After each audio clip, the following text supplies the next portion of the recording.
رب اشرح لي صدري ويسر لي أمري واحلل عقدة من لساني يفقه قولي سبحانك لا علم لنا إلا ما علمتنا إنك أنت العليم الحكيم ولا حول ولا قوة إلا بالله العلي العظيم العزيز العليم عدد كل حرف كتب ويكتب أبد الآبدين ودهر الداهرين رضي الله عني وعنكم وعن جميع المسلمين.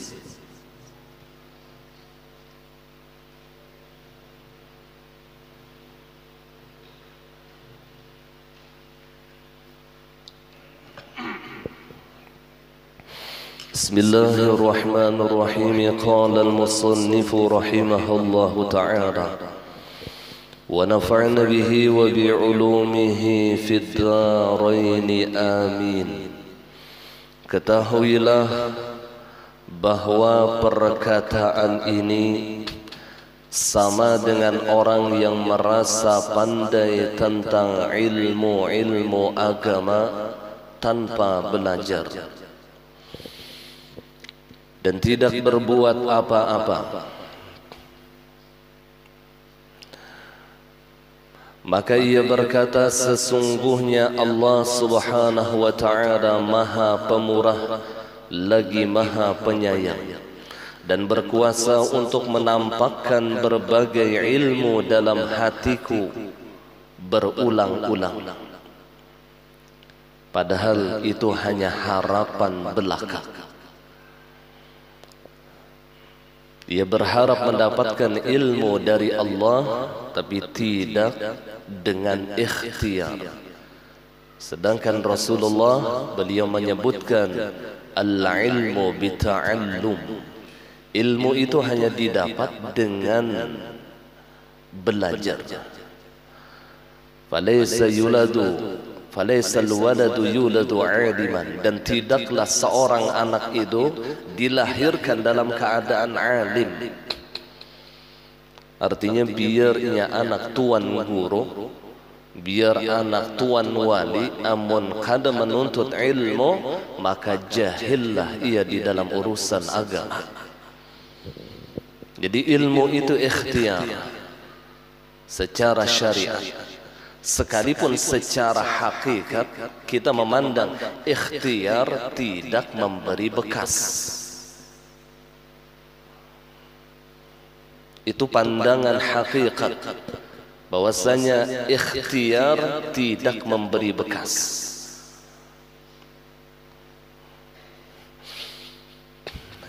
Nah, orang yang mengatakan bahwasanya Allah maha pemurah dan ia kuasa menampakkan ilmu di dalam hatiku berulang-ulang, ini yang ngarannya hakikat takaluar.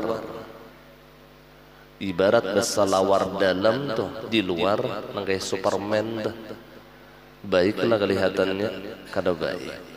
Sedangkan secara syariat orang tidak akan bisa mendapatkan ilmu kecuali dengan usaha ikhtiar, kecuali dengan kesungguhan. Yang menuntut ilmu saja belum mendapatkan, belum tentu dapat ilmu, apalagi yang tidak menuntut ilmu. Itu dari pandangan syariat. Jadi kita ahlu sunnah wal jamaah wajib meyakinkan bahwasanya ikhtiar tidak memberi bekas. Tapi pun juga kita dilarang di dalam agama meninggalkan ikhtiar. Dilarang di dalam agama meninggalkan usaha ikhtiar. Dan inilah hal ihwalnya Rasulullah, al-kasbu sunnatu wa tawakkulu haluh. Usaha ikhtiar adalah sunnahnya Rasulullah, dan berserah diri kepada Allah secara mutlak adalah keadaan hati Nabi kita Muhammad sallallahu alaihi wasallam. Ini yang disebutkan oleh perkataan ulama ahlus sunnah wal jamaah, nahnu la natrukul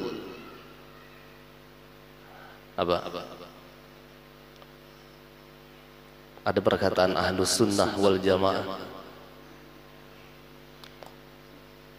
nahnu la natrukul asbab walakin natrukul yaqin 'ala al-asbab.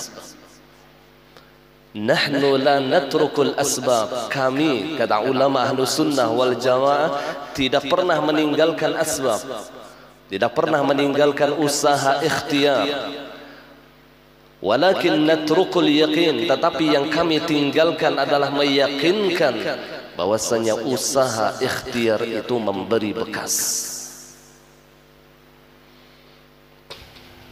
Jadi jangan sampai kita tertipu dengan ucapan-ucapan orang yang mengatakan biar kita beramal mendasar masuk surga, dasar takdirnya juga, dasar ketentuan Allah masuk surga. Ini ucapan yang membahayakan bagi orang yang awam, karena ia belum paham masalah syariat dan hakikat. Biar kita kadang menuntut ilmu mendasar Allah memberi akan menjadikan orang alim, dasar alim juga aja. Ini perkataan yang tipuan. Apa ujar orang Wahini? Penipuan publik. Padahal ia tidak akan bisa masuk ke dalam surga tanpa amal, dan ia tidak akan bisa mendapatkan ilmu tanpa kesungguhan.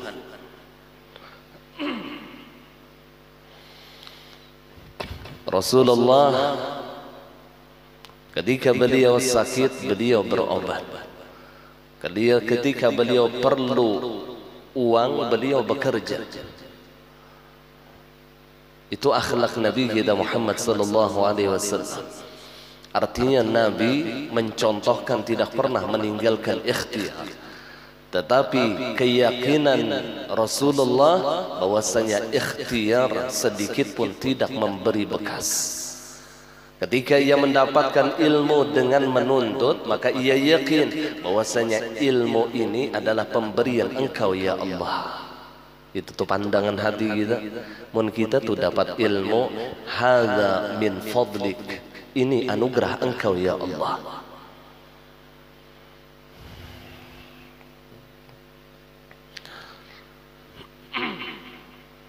Bukan usaha ikhtiar kita, tetapi usaha ikhtiar kita itu hanya asbab. Dan asbab ini tidak akan bisa terjadi tanpa musabbibul asbab, yang menyebabkan akan segala sebab. Nah, ini wajib kita yakinkan sebagai aqidah Ahlus Sunnah wal Jamaah. Nahnu la natrukul asbab walakin natrukul yaqin 'ala al-asbab. Ini ikuti sampai ke mati.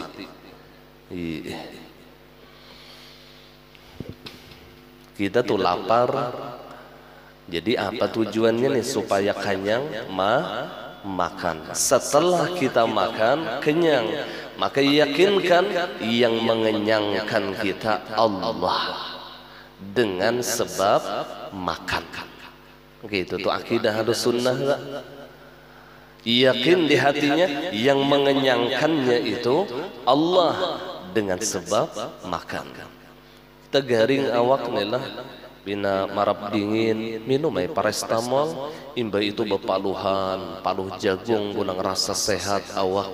Maka pandangan hati kita, pian ya Allah menyembuhkan ulun dengan sebab meminum obat. Sebab itu bisa kita artikan dengan berkat minum obat. Dengan berkat minum obat ulun sembuh ya Allah. Artinya yang menyembuhkan bukan obat, maka obat ini hanya asbab, atau bahasa kita Banjar itu hanya berkat saja. Tetap yang menyembuhkan Allah, tetap yang memberi ilmu Allah, tetap yang memberi rizki Allah. Jadi ketika kita menjalani akan kehidupan ini, maka pakailah dua kacamata. Yang pertama dengan kacamata syariat, dan di dalam hati kita dengan memakai kacamata hakikat. Ini yang dikatakan oleh ulama arifina billah, man jama'a bainahuma faqad tahaqqaqa.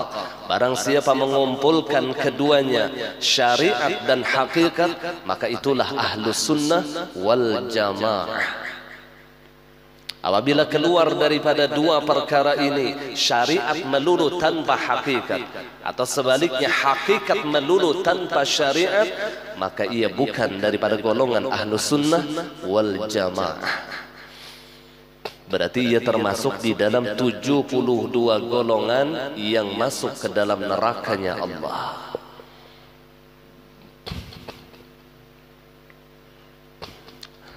Mudahan selamat akidah kita nih, akidah ahlus sunnah wal jamaah, dan bertahan sampai ajal menjemput kita. Tetap kita berdasarkan ahlus sunnah wal jamaah, memakai syariat dan hakikat.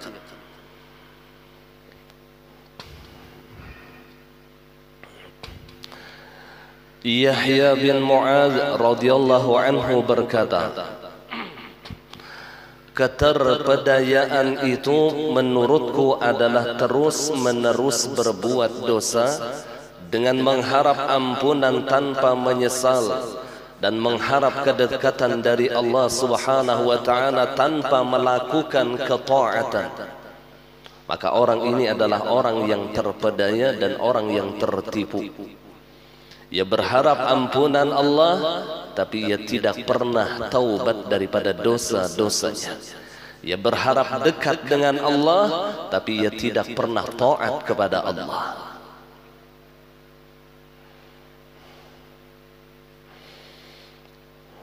Di dalam sebuah hadis qudsi Allah menyebutkan, ma aqalla hayaan min ayyatama'a fi jannati min ghairi amalin, wa kaifa ajudu bi rahmati ala man bakhila ta'ati.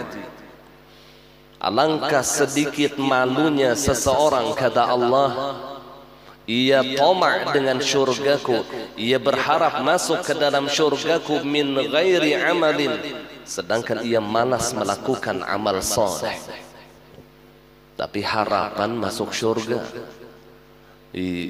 Cuman koler, sumbahyang koler, menuntut ilmu koler, baca Quran koler, habis koler berataan.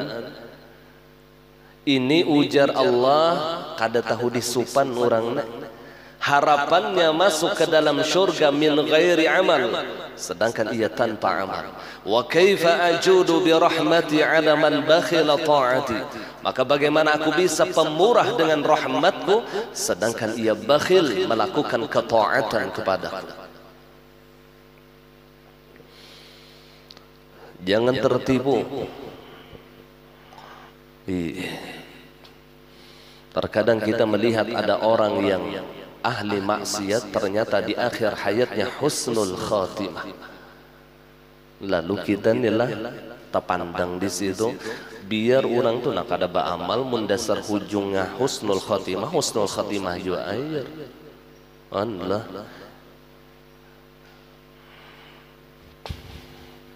Mun sorong pang belum tentu.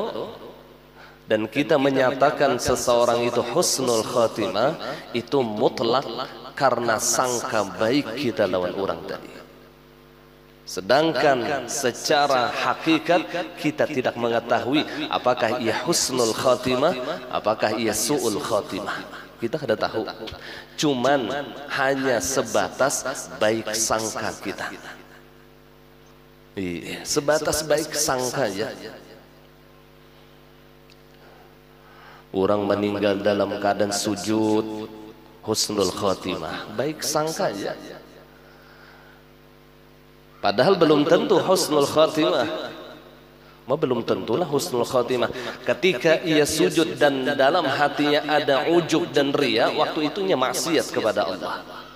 Ketika waktu itu ajal tiba, maka ia mati dalam keadaan maksiat. Walau kana sajidan, sekalipun ia meninggal dalam keadaan sujud kepada Allah. Itu hendak tahu sebujurnya adalah kita kada tahu, hanya sebatas kita nih baik sangka aja lawan orang. Yang hanya mengetahui apakah ia husnul khatimah atau tidak husnul khatimah hanya Allah. Kada tahu kisahnya itu, hanya sebatas baik sangka saja. Karena di akhir umurnya kelihatan baik. Nahnu nahkumu bil zawahir wallahu yatawalla bis sarair. Kita bisa menghukumkan seseorang itu husnul khatimah, kita bisa menghukumkan seseorang itu baik. Kenapa? Karena secara zahirnya ia orang baik, secara zahirnya ia meninggal dalam keadaan yang baik. Wallah yatawalla bis sarair, sedangkan yang paling mengetahui isi hatinya hanya Allah. Kita kada tahu isi hati manusia. Apakah ia ria, apakah ia ujub, apakah ia sombong, ataukah di dalam hatinya ada kedengkian, kita enggak tahu. Kita hanya menghukumkan seseorang sebatas zahirnya saja. Jadi kata-kata husnul khatimah itu hanya sekedar baik sangka, bukan kepastian. Bukan kepastian.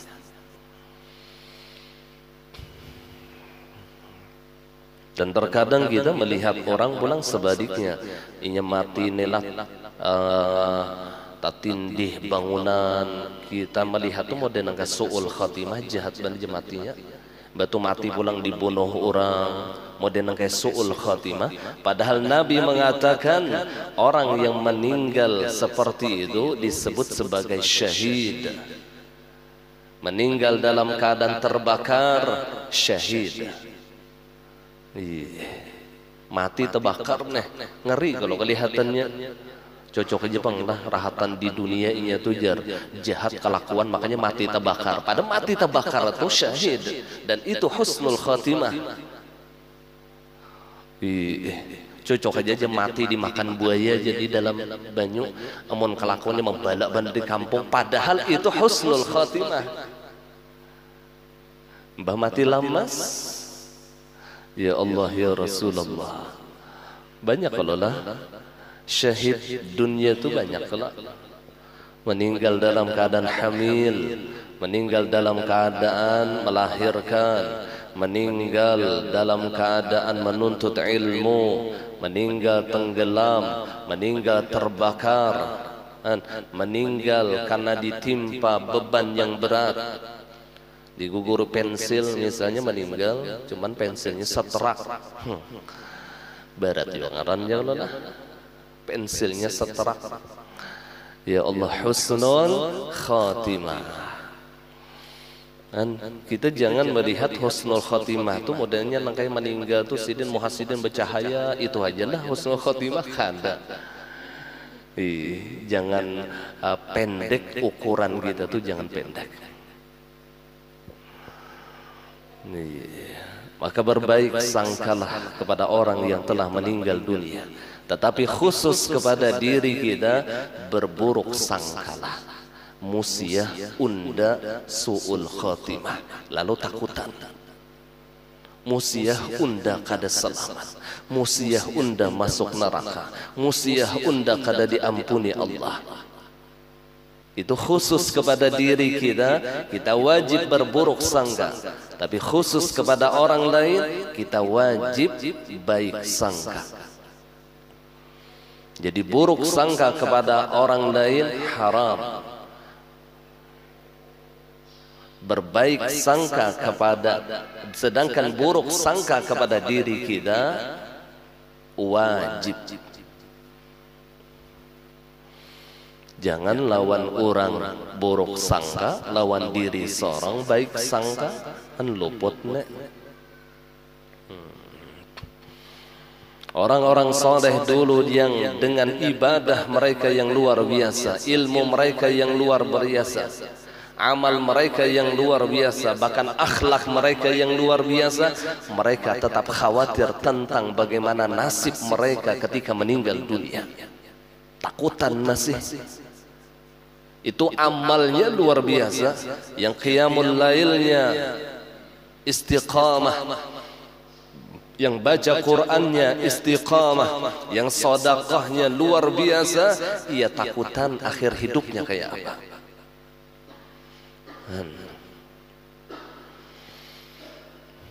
Maka kita jangan berharap mendapatkan rahmat Allah, dekat dengan Allah, sedangkan kita tidak melakukan ketaatan. Kita malas beramal saleh. Berharap masuk syurga.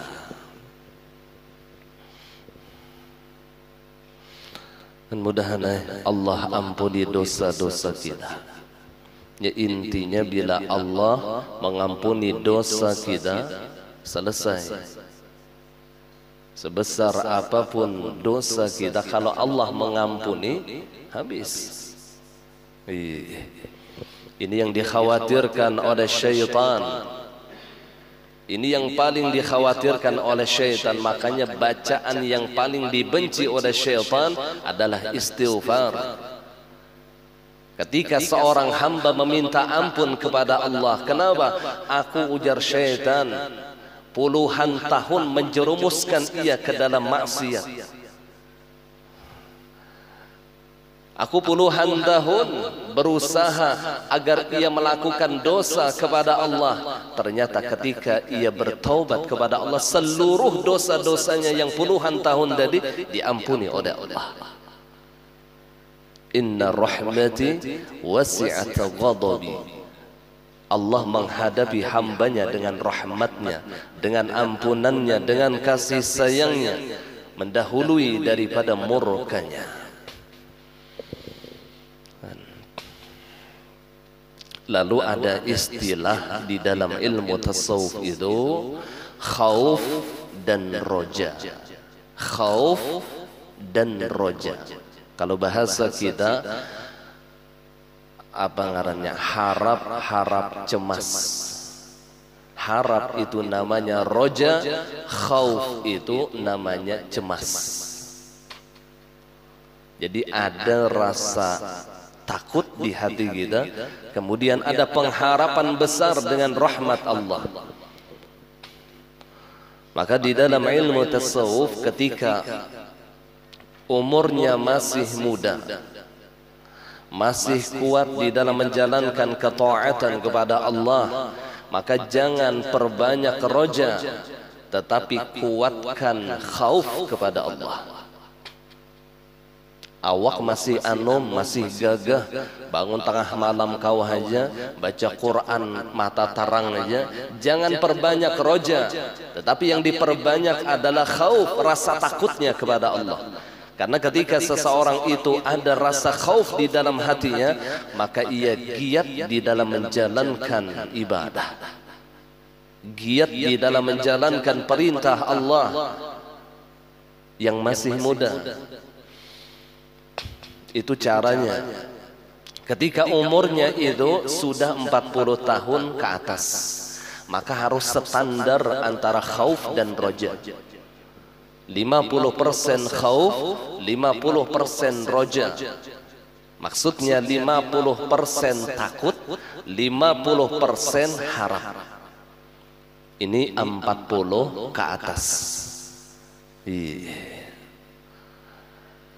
Karena antara nih, bila orang sudah 40 tuh penyakit tuh mulai datangan tuh.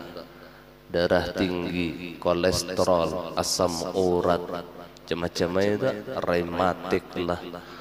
Mata mulai bakabur, sudah tuh, mulayan tuh 40 ke atas tuh. Maka di sini harus standar antara khauf dan roja. Ketika umurnya sudah mencapai 60 tahun atau lebih, mulai sudah manuhana, pindah ada tapi mampu lagi, sudah hendak tengah malam tuh bangun, gatal-gataran, lintuhut. Ada mampu lagi, sudah membaca Quran nangkai yang anom, kabur mata. Maka yang diperbanyak adalah roja daripada khauf. Ya harus lebih banyak harapan kepada Allah daripada rasa takutnya kepada Allah. Apa amalan daripada orang yang roja? Ujar guru ulun, amalan orang yang roja ini dua. Yang pertama salawat kepada Rasulullah, yang kedua istighfar. Jadi banyak aja dua amalan ini, apalagi orang yang sudah mencapai umurnya 60 tahun lebih. Yang diperbanyak salawat istighfar, salawat istighfar. Karena dua amalan ini tidak pernah ditolak oleh Allah. Sekalipun hatinya dalam keadaan ria, sekalipun dalam keadaan ujub, sekalipun dalam keadaan sombong, ketika ia membaca salawat dan istighfar, tetap diterima oleh Allah. Dua macamnya. Ini di luar daripada ibadah yang fardu. Mungkin itu guru aja kada sebesar sembahyangan lah kada. Tetap ayo sembahyang 5 waktu itu tetap digawe. Cuman kada tapi kawal lagi sudah yang menggawi yang sunnah-sunnah nah yang banyak-banyak nang kayak orang anom tuh kada kawal lagi. Mbak umur waktunya sudah kada tapi kawal lagi nang kayak yang anom dah. Maka yang diperbanyak sholawat istighfar. Atau ketika ia dalam keadaan sakit, maka yang diperbanyak adalah roja daripada khauf. Awak ni pina lama rahatan garing dah. Maka yang diperbanyak itu pengharapan kepada Allah. Harap dengan ampunan Allah, harap dengan rahmat Allah, harap amal ibadahnya diterima oleh Allah, mengharap Allah memasukkannya ke dalam syurga. Rahatan kita garing gitu tak. Biar kada sampai umur 60 itulah cuman gegaringan kan kada tapi kawal lagi banyak beribadah lah. Maka yang diperbanyak di hatinya adalah roja kepada Allah. Karena ketika seseorang itu sabar di dalam sakitnya, maka ketika itu Allah mengampuni seluruh dosa-dosanya. Tapi jangan sampai sakit kita ini menjadi alasan kada sembahyang. Nah jangan. Allah Ta'ala paham aja jar. Unda ni garing jadi kada sembahyangnya dahulu. Apalagi anak pulang memadahi pian maai bahai kerusagin sembahyang. Allah Ta'ala tahu aja pian ni garing. Biar bongol mana si anak tadi. Karena di dalam hukum fikih, hukum syariat, salat itu tidak ada alasan kecuali alasan yang syar'i. Misal bebinian, haid atau nifas atau gila orangnya. Kalau hanya alasannya sakit lalu ia tinggalkan salat, maka itu bukan alasan. Selama akalnya masih jalan, maka selama itu kewajiban salat tidak akan pernah gugur kepadanya. Sekalipun dalam keadaan koma, kada kau bergerak sebijian awak tapi sadar orangnya, mendengar aja sadar aja. Cuman kada kau apa-apa, koma kedolangarannya, maka tetap wajib ia mengerjakan salat sekedar kemampuannya, sekedar kemampuan. Artinya kawa berabah, kada kawa pulang lebarabah batalantang berapa behering kada mampu. Kada kau batalantang berisyarat, kada kau berisyarat membayangkan gerakan dan bacaan salat di dalam hatinya. Ini terakhir. Anlah. Jadi kada ada alasan. Kalau bang alasannya maunjun semingguan adalah madam di laut semingguan lalu perai sembahyang semingguan. Mesti mati di tengah laut apa hambar. Jadi bukan alasan. Alasan satu-satunya amun kada inya haid atau nifas atau gila. Jadi bila ada lelakian kada sembahyang nyawa haid kah? Kada undang ni lelakian berarti nyawa gila. Itu aja lagi. Orang waras saja masih kada sembahyang.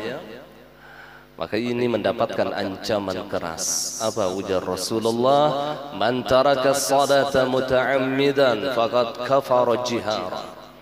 Barang siapa meninggalkan salat dengan sengaja, maka ia sungguh kafir secara terang-terangan. Nah, menurut mazhab Imam Syafi'i, kafir secara terang-terangan di sini adalah maksudnya kafir zindiq, bukan kafir keluar dari Islam. Tetapi menurut mazhab Imam Ahmad bin Hanbal, kafir di sini adalah keluar dari Islam. Jadi keras di dalam mazhab Hanbali, keras. Jadi orang yang meninggalkan sholat dengan sengaja, ia tinggalkan, tahu tentang kewajiban sholat, maka keluar dari Islam. Waktu itunya keluar dari Islam, atau jar kita murtad waktu itu. Itu menurut Imam Ahmad bin Hanbal. Nah, untungnya kita ini mazhab Syafi'i, kada sampai yang keluar dari Islam, tapi dihukumkan kafir, zindiq atau dosa besar.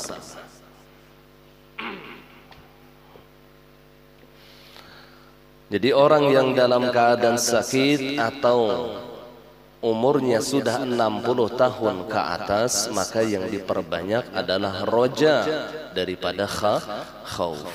Dan ketika ia dalam keadaan muhtadar, dalam keadaan sakarat, hampir meninggal dunia, maka murnikan di hatinya hanya roja, tidak ada sedikit pun khauf. Itu caranya. Ini Imam Ghazali yang mengajarkan demikian. Murnikan di hatinya, yang ada hanya roja semata. Harap dengan rahmat Allah yang luas, mengharap dengan pengampunan Allah, mengharap ia masuk ke dalam syurganya Allah dengan rahmatnya Allah. Jadi harapan itu bulat di dalam hatinya ketika ia dalam keadaan sakarat, ketika ia dalam keadaan muhtadar, hampir meninggal dunia.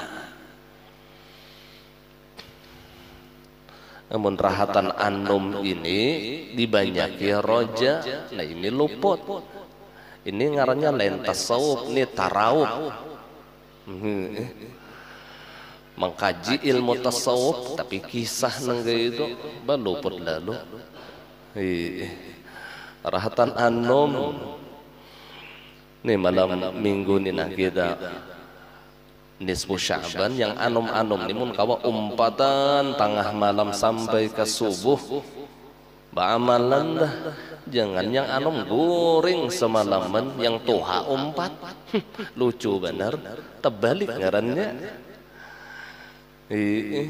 Kan di majelis kita ini lah, insyaallah setiap tahun kita mengadakan antara maghrib dan isya itu kita mengerjakan salat maghrib berjamaah, kemudian mengerjakan ba'diyah maghrib, kemudian membaca yasin 3 kali dengan niat yang khusus. Kemudian setelah itu kita mengerjakan salat sunat tasbih 4 rakaat dengan 2 kali salam.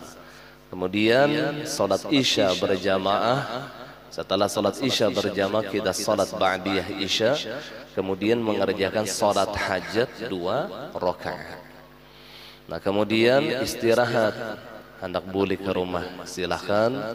Kemudian sekitar jam 9 ke jam 10, nah datang lagi ke sini, kita ba'amalan pulang, ba'amadiyah pulang.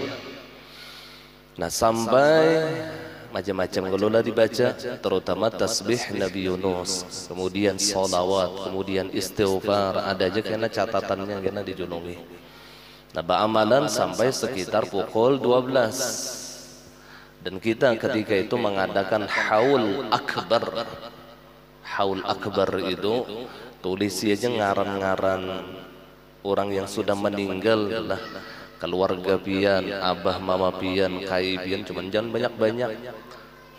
Racak don membaca bilang parak 1000 ngarannya ada. Beli uran montong. Jangan banyak mana menulis. 4 ikong gitu nah. Kadang 12. Nanti yang sampai 20 seikong memaunya. Kali orangnya 200 adalah beribu-ribu ngadannya. Nah, sampai pukul 12 sekitar lah, hanya istirahat setumat kurang lebih 2 jam. Pukul 2 malam Kita kembali lagi, yang hendak bertahan di majelis silahkan, yang hendak bulik setumat silahkan. Nah, kembali lagi pukul 2 malam, maka kita mendirikan lagi ibadah pada malam nisfu Sya'ban sampai subuh, sampai sahur. Dan insya Allah kita mengadakan sahur bersama. Bagi yang hadir, bagi yang kada hadir jangan pastilah sahur datangkan ke sini. Bagi yang hadir ikut amaliyah, kita mengadakan sahur bersama sekedarnya. Dan hanya rimba itu menggawi sembahyang subuh berjamaah. Kada pada malam nisfu Sya'ban itu tuftahu abwabur rahmah wa abwabus sama. Allah buka pintu-pintu rahmat dan pintu-pintu langit dibuka oleh Allah. Ketika Rasulullah berkata kepada Jibril, "Ma hadhil lailah ya Jibril?" Ini malam apa wahai Jibril?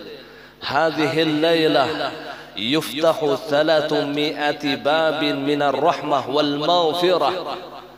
Pada ini malam wahai Muhammad dibuka oleh Allah 300 pintu rahmat dan pintu ampunan Allah pada malam nisfu Sya'ban.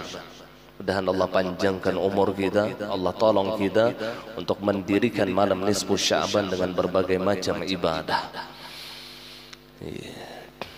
300 pintu rahmat dan 300 pintu ampunan Allah dibuka oleh Allah pada malam nisfu Sya'ban.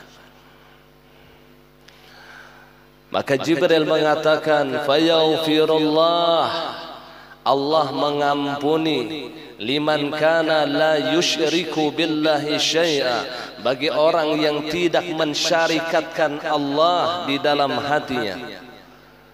Tetapi ada beberapa orang, kata Jibril, yang tidak akan mendapatkan ampunan Allah sekalipun ia beribadah semalaman suntuk. Pada malam nisfu Sya'ban, maka tetap dosa-dosanya tidak akan diampuni oleh Allah. Siapa mereka? Illa man kana sahiran. Yang pertama ujar Jibril, tukang sihir. Jadi tukang sihir, ayo sebelum malam nisfu Sya'ban taubat kepada Allah. Tukang sihir. Au kahinan.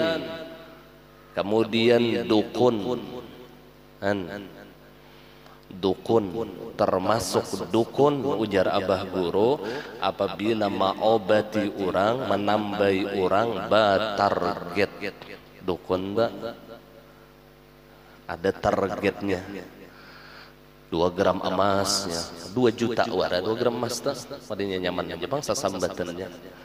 Hati-hati, biar yang dibacanya Quran, biar yang dibacanya hizib, biar yang dibacanya itu ayat-ayat, tetapi apabila batarget itu dukun katanya. Ulun ini hanya menyambung pandir dari Abah Guru Sidin itu dahulu mendefinisikan dukun. Bukannya dukun itu ilmu hitam semata, ada juga memakai Quran tapi batargetnya. Allah. Kalau ilmu hitam yang manupang guru itu jelas saja sudah, harus ditakuni lagi. Yang bakawan jin itu jelas saja sudah dukun. Yang ketujuh betatangguhan itu jelas saja sudah dukun. Ya Allah ya Rasulullah, jangankan kita sebagai pelaku dukun, orang yang datang ke dukun ya ujar Nabi apa? Man ata kahinan lam tuqbal salatuhu 40 yawman. Barang siapa datang ke wadah dukun, datang wara, kada percayanya pandir dukun ini kada percaya, cuman datang, lam tuqbal salatuhu 40 yawman, maka Allah akan menolak 40 hari salat yang ia kerjakan. Jadi selama 40 hari salatnya ditolak oleh Allah. Wa man amila bih, dan apabila ia percaya lawan dukun tadi, Datang sudah datang, percaya pulang. Bah, dasar bujur pianiar. Faqad kafara bima unzila ala sayyidina Muhammad. Maka ia sungguh kafir dengan apa yang diturunkan kepada Rasulullah, yaitu Al-Quranul Karim. Kafir dengan Al-Quran. Jadi bila orang datang ke wadah dukun, kada percaya 40 hari solatnya ditolak oleh Allah. Apabila percaya, maka ia kafir dengan Al-Quran.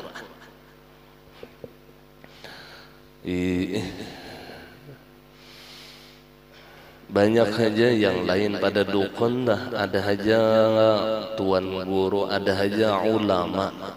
Ada usaha kita ni hendak tahu yang modern kayak bata tangguhan tu bang lah. Katuju bener. Kita ni katuju bener kayak itu. Kira-kira guru adakah orang yang menggawi ulun ni guru? Jangan. Mode hendak tahu kayak itu. Bila memadahkan pasti dukun dah. Kada depang tuan guru memadahkan. Ulun ingat benar pepadah guru ulun. Pepadah guru ulun kayak ini. Mun nyawa jesiden menambai orang tulah mengobati orang tahu ikam nina. Tahu ikam tu tahunya tu digawi orang, jangan sedikit pun dipadahkan inya tu digawi orang. Karena rusak hatinya, sangka jahat lawan orang, dan sihir yang di dalam dirinya itu akan berkembang biak membesar ketika ia mengetahui bahwasanya inya digawi orang. Dan itu pepadah guru ulun, jangan dipadahkan. Biar kita tahu. Apalagi kada tahu tata rawangan aja kira-kira ini karena gawi orang sakojar. Kira-kira ya Allah ya Rasulullah.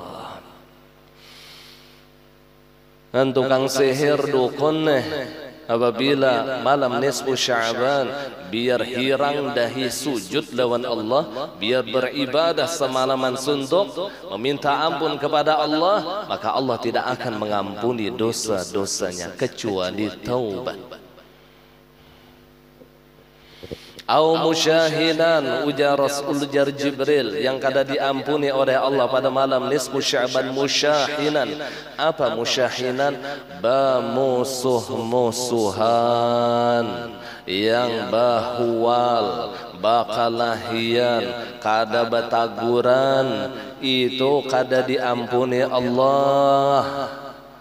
Biar tumbang-tumbalik beribadah malam nisfu Sya'ban, sudah dosanya kada diampuni Allah, ditambah doa-doanya tidak akan dikabulkan oleh Allah. Musyahinan bamusuhan. Kemudian mudmina khamrin, orang yang mengekalkan minum khamar, termasuk minum khamar, obat-obatan terlarang.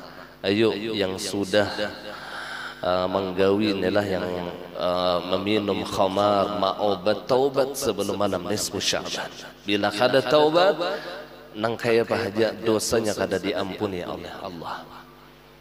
Au 'anar riba, atau orang yang mengakali riba, ujar Jibril, kada diampuni juga dosanya oleh Allah. Au 'aqal liwalidayh, atau yang keberapa tak? Durhaka lawan kuitan. Durhaka lawan kuitan. Ini kada diampuni juga dosanya oleh Allah. Makanya sebelum malam nisfu Sya'ban, orang-orang dahulu tulah ziarah ke kubur kuitannya apabila kuitannya sudah meninggal dunia. Apabila masih hidup sebelum masuk malam nisfu Sya'ban, ia datang ke tempat orang tuanya dan ia meminta ampun, sujud di hadapan kedua orang tuanya agar ia mendapatkan ampunan daripada kedua orang tuanya dan ridha mereka. Durhaka lawan kuitan. Jadi yang apa itu ngarannya, yang sudah meninggal ziarah ke kubur mereka. Tapi gurajar kubur kuitan ulun jauh benar, pakai ziarah sir ngarannya. Pakai ziarah sir. Ziarah sir itu di dalam kamar aja, di atas sejadah aja. Karena garis di hadapan sejadah itu garis, pakai jari telunjuk kita nih garis. Bayangkan atau dirasakan kita ini di hadapan kubur abah atau mama kita. Rasakan nang kayak di hadapan kubur sidin dah. Maka itu ngarannya ziarah sir. Baca yasin, baca tahlil nang kayak papian berziarah kubur. Kayak apa? Maka seandainya ada orang kasyaf melihat di kuburan tersebut, akan terlihat rohaniyah pian berziarah ke kubur kuitan pian. Jasmani pian ada di dalam kamar, tapi rohaniyah pian ada di kubur kuitan pian.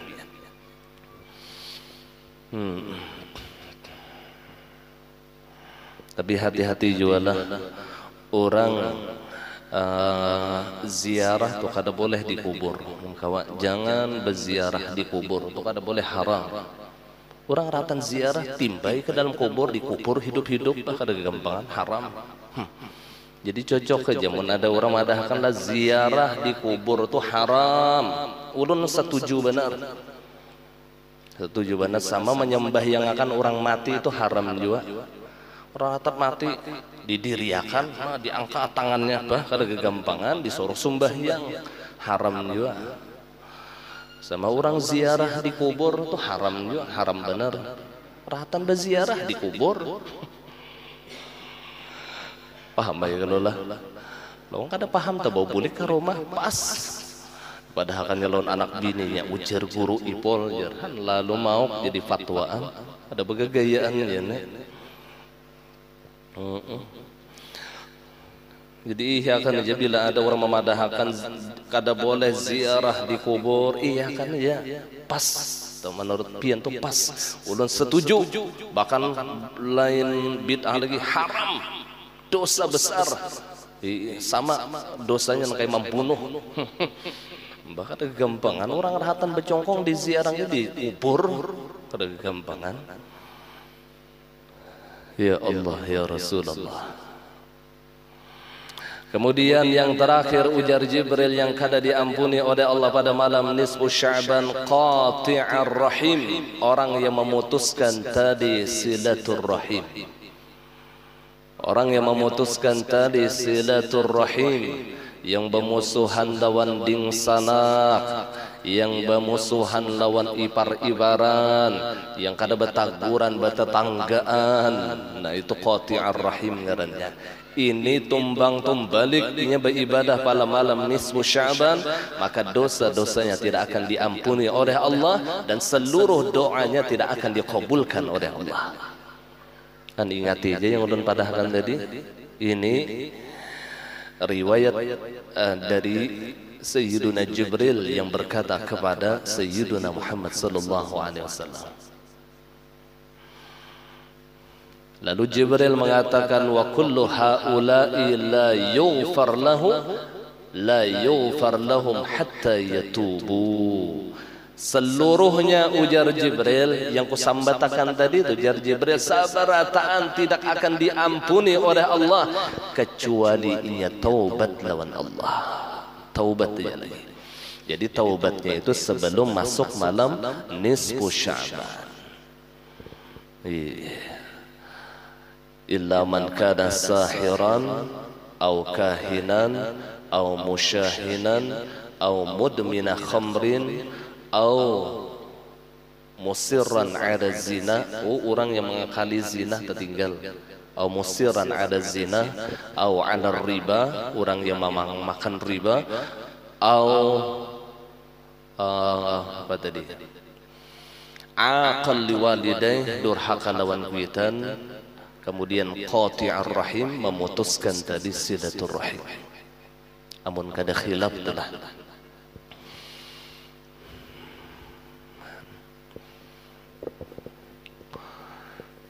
Jadi malam minggu ini udah dipanjangkan umur, diberi kesempatan oleh Allah kawa beribadah pada malam nisfu Sya'ban. Jadi bagi lelakian yang hendak bawa sejadah masing-masing telah, kemudian yasin masing-masing. Mun hendak kada bersejadahnya kada apa-apa, cuman rasakan aja lagi dingin dahi. Di tehal tuh Ada masalah bang bersejadah ada bersejadah. Cuman kasihan pian benar ya. Bebinian bawa mukena, kemudian bawa yasin juga. Dan alangkah bagusnya bawa banyu, bawa botol tuh bawa. Jadi rahatan membaca yasin tuh buka. Bagus banget diminum banyunya tuh bagus banget. Rumah berapa membaca dah? Kan?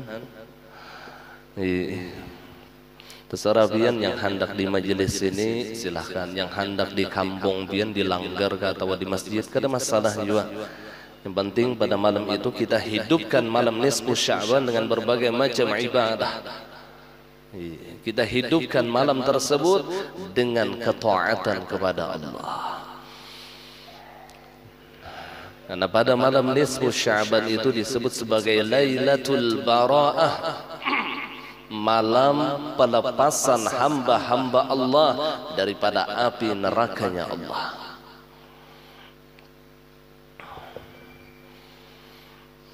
Dan termasuk daripada malam yang tidak pernah doa-doa hamba itu ditolak oleh Allah.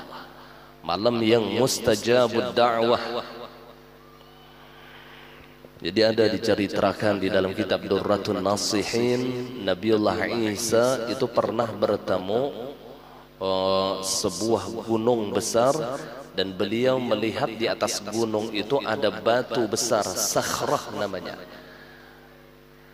lebih putih daripada susu, abyadu minal laban. Jadi batunya itu lebih putih dari susu, bulat, gonol. Jadi Nabi Isa naik ke atas gunung tersebut dan mengelilingi batu besar tadi. Dengan ajaibnya Nabi Isa, ada batu di puncak gunung nih, batu gonol nih, maka putih, lebih putih daripada susu. Lalu ada suara dari atas langit, wahai Isa, apakah engkau ingin melihat yang lebih ajaib lagi daripada batu itu? Maka ujar Isa, na'am, inggih pun ya Allah. Maka terbelahlah batu tersebut. Ternyata di dalam batu tadi ada seorang laki-laki yang wajahnya putih, yang berselimutkan bulu kambing. Di tangannya ada sebilah tongkat, dan di tangan sebelahnya ada anggur, dan ia sedang beribadah kepada Allah. Sedang beribadah kepada Allah. Lalu Nabi Isa berkata kepada orang tadi, wahai rajul, berapa lama engkau beribadah di dalam batu tersebut? Maka si laki-laki tadi, ia berkata, wahai ruh Allah, wahai Nabiullah Isa, aku beribadah di dalam batu ini selama 400 tahun.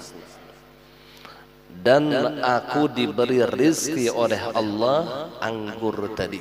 Jadi kada pernah kelaparan, kada pernah kehausan. Selama 400 tahun rizkiku dijamin oleh Allah.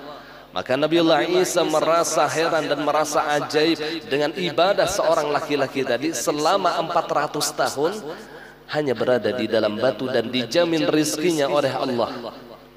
Lalu Nabiullah Isa berkata, adakah orang yang lebih mulia daripada laki-laki ini ya Allah? Maka Allah berkata, wahai Isa, seandainya daripada umat Muhammad ia salat pada malam nisfu Sya'ban, ia menghidupkan malam nisfu Sya'ban dengan ibadah, maka orang itu jelas lebih mulia daripada laki-laki yang beribadah 400 tahun di dalam gua ini. Lalu Nabi Isa berkata kepada Allah, laitani min ummati Muhammad. Ya Allah, mudahan ulun jadi umat Muhammad. Mudahan ulun jadi umat Muhammad.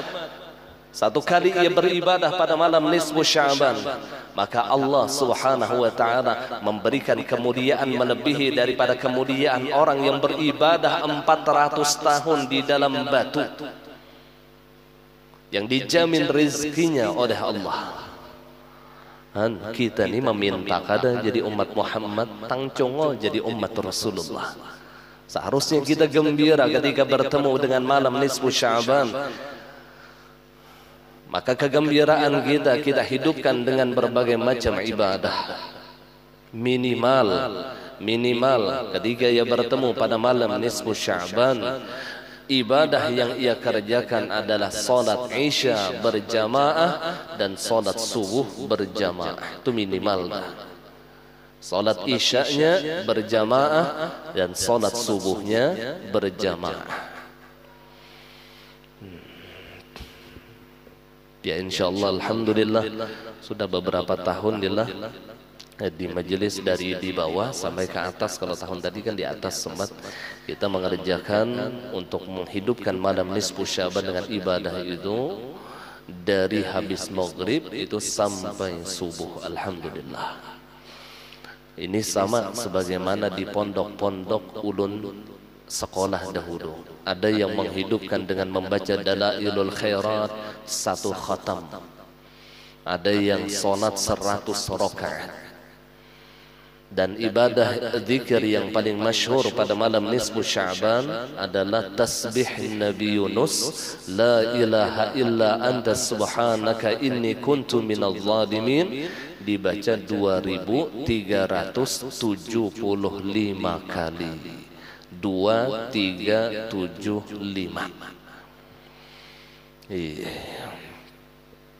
Orang yang membaca zikir ini insyaallah Allah akan selamatkan ia dunia dan akhirat, dan Allah akan kabulkan segala hajat-hajatnya dunia dan akhirat. Tasbih Nabi Yunus 2375 kali. Jadi yang bebinian yang hendak umpat di majelis ini, ya saran ulun beizin lawan laki atau 2 laki bini sesekali. Mbak anak pangguru barang biana anak teh sahabat ulun memikirakan juga mau bener. Nah kemudian setelah tegina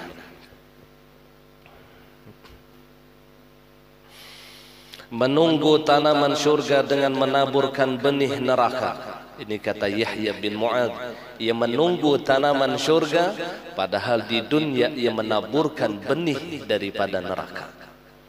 Mencari negeri orang-orang taat dengan melakukan dengan berbagai maksiat serta berangan-angan terhadap Allah Subhanahu wa taala dengan melampaui batas. Makna ini telah disebutkan oleh seorang penyair, engkau harapkan keselamatan tetapi tidak menempuh jalan-jalannya. Sesungguhnya kapal tidak akan bisa berlayar di atas tempat yang kering. Ini kalau bahasa Arabnya yang sering ulun sampaikan, terjun najata walam tasluk masalikaha inna safinata lam tajri ala al-yabas. Engkau harapkan keselamatan tetapi tidak menempuh jalan-jalannya. Sesungguhnya kapal tidak bisa berlayar di atas tempat yang kering. Berharap masuk syurga, berharap berkumpul di syurga bersama para nabi, bersama para awliya Allah, berharap mendapatkan keselamatan, tapi ia tidak menjalani bagaimana jalan agar selamat. Ia tidak menjalani bagaimana jalan agar masuk ke dalam syurganya Allah. Ia tidak mengikuti amal para anbiya, sehingga ia tidak akan bisa berkumpul dengan mereka di dalam syurga. Ia tidak akan bisa berkumpul dengan orang-orang saleh hanya sekedar mencintai tapi tidak mengikuti amal-amal mereka. Li'annaka lan talhaqal abrar illa bi'amalihim. Bahwasanya engkau, kata Imam Hasanul Basri, tidak akan bisa berkumpul dengan orang-orang yang baik kecuali dengan amal-amal mereka. Kalau hanya sekedar kita mencintai mereka tapi tidak mengikuti akhlak mereka, tidak mengikuti amal mereka, maka ini hanya harapan belaka dan tidak ada bedanya dengan Yahudi dan Nasrani. Yuhibbuna anbiya'ahum wa laysu ma'ahum. Mereka mencintai para nabi mereka, tapi mereka tidak beramal sebagaimana amal yang diajarkan oleh nabi-nabi mereka. Mereka tidak bersama mereka di dalam syurga. Mudahan kita kawa berkumpul lawan Rasulullah di dalam syurganya Allah, berkumpul dengan para anbiya, para mursalin, para aulia dan salihin, dan mudah-mudahan Allah selalu membimbing kita, Rasulullah selalu mentarbiyah kita, dan mudah-mudahan kita selalu mendapatkan taufik dan hidayah dari Allah. Ada hadhihi niyyah. Al-Fatihah. A'udzu billahi